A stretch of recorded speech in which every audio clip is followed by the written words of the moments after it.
As far back as I can remember, I've always wanted to make movies. And in today's world, you can literally pick up your phone, shoot with friends, and upload it online hoping people will like it. But there's a specific type of emotion you get when you're watching one at a theater, where a bunch of strangers meet in one room to share in that same experience. And to that, I feel like there's always been this fight between blockbusters and indies because people don't really understand that not all blockbusters are dumb, but they're actually what helps fund those lovable smart indies that, well, not many people end up supporting at the box office. So I've never bashed it whenever an indie director hops on the blockbuster trend because ultimately, it's gonna help them make their passion projects. Heck, even Nolan made the Dark Knight trilogy so he can make those I-titled movies that he wanted to do. So I've always thought to myself, if I could pick a franchise to direct, which would it be? And being a 90s kid, I've always wanted to be the one to reboot the Power Rangers on the big screen and turn it into an Oscar award-winning series that would bring peace to the entire world. And well, I didn't become famous quick enough. Instead, I got to be excited for a movie that I wanted to see on the big screen for a long time, so I grabbed some Krispy Kremes because that's what they told me to do, bought my AMC Dolby tickets because they're the best theater around, and even though I didn't think the trailers were the greatest thing in the world, I sat in the dark with strangers, hoping for the best. And it wasn't that bad. I mean, I liked it. I had my nostalgic, guilty pleasure with it, but as I saw online that others shared the same opinion as I did, where they went into the theater and came out going, that's not terrible, it was okay, I thought, are we literally just settling on dishing out $12 on a movie for it to just be okay?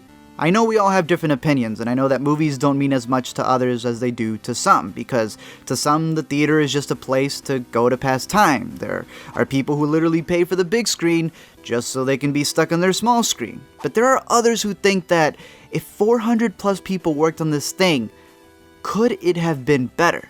Now, like I said, I had fun with it. I liked the movie for what it was, and I mean, we're talking about an adaptation of the goofiest show I watched in the 90s, where teenagers with attitude, who are also on the honor roll, get help from a floating head to morph into warriors so they can take down an intergalactic sorceress named Rita Repulsa.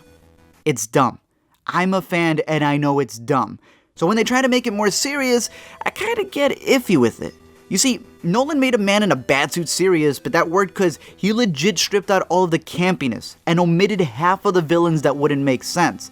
What the new Power Rangers tries to go for is diversity. They have a black kid with autism, a lesbian Hispanic, an Asian minor, and then a British cheerleader and Zac Efron 2.0.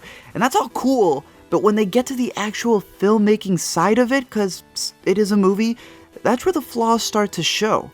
There's a thing called a Dutch shot that they do in the movie, which is meant to evoke a sense of confusion or dread for the audience, but this movie uses it so much you would swear the camera operator was drunk.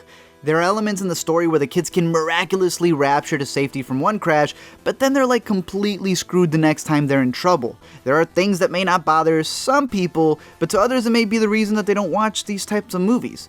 To me though, what kind of did it, and again this is my personal opinion, but it's when movies just become commercials. I'll extend my thoughts further in another video, but look, I get that movies need to make that dough.